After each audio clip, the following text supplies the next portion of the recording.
కాంగ్రెస్ ఇచ్చిన రైతు డిక్లరేషన్ ఒక బోగస్ డిక్లరేషన్ అని కిషన్ రెడ్డి ఆరోపించారు. గ్యారెంటీలంటూ అధికారంలోకి వచ్చిన పార్టీ ఇప్పుడు ప్రజలకు వెన్నుపోటు పొడిచిందని అన్నారు. గ్యారెంటీలను ఎలా అమలు చేస్తారో సీఎం రేవంత్ రెడ్డి చెప్పాలని కిషన్ రెడ్డి డిమాండ్ చేశారు. మరి మీ 100 రోజుల గ్యారెంటీ అంటే ఎప్పుడు అడుగుతా ఉన్నాను.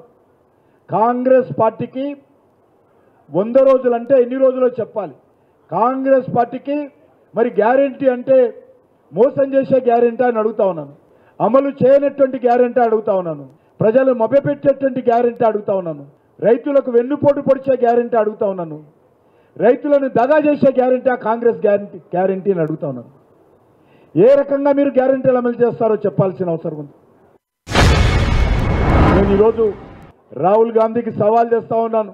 నేను కాంగ్రెస్ పార్టీకి సవాల్ చేస్తా ఉన్నాను. రేవంత్ రెడ్డికి సవాల్ చేస్తా ఉన్నాను. ఒకవేళ మీకు చిత్తశుద్ధి ఉంటే ఏ రకంగా హామీలు అమలు చేస్తారో దానిపైన మీకు సమగ్రమైనటువంటి కార్యాచరణ ప్రణాళిక ఉందా ఈరోజు రేవంత్ రెడ్డి చెప్పాలి.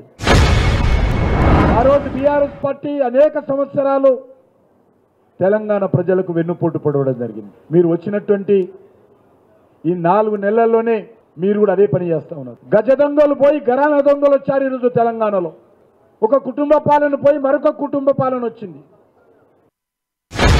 ఎంత బాయిల్ రైతు తెలంగాణలో వచ్చినా ఆఖరి గింజ వరకు కూడా కేంద్ర ప్రభుత్వం కొనడం కోసం సిద్ధమైందని మనం చేస్తాం. మరి మీకేం పుట్టింది రోగము?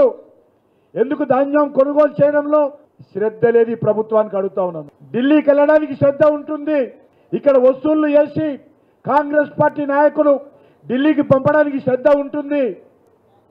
కానీ ధాన్యం కొనుగోలు సమర్థవంతంగా చేయడంలో శ్రద్ధ లేదనే విషయాన్ని మనం చేస్తా ఉన్నాను.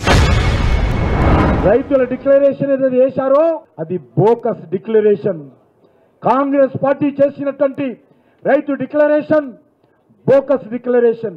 రైతులకు ఇచ్చినటువంటి గ్యారంటీ బోకస్ గ్యారంటీ. అందుకే ఈరోజు తెలంగాణ రైతులను విజ్ఞప్తి చేస్తా ఉన్నాను. ఈరోజు ఓట్ల కోసం ఎవరైనా కాంగ్రెస్ పార్టీ నాయకులు మీ ముందుకు వస్తే అడగండి 2 లక్షల రుణమాఫీ సంగతి ఏంటో.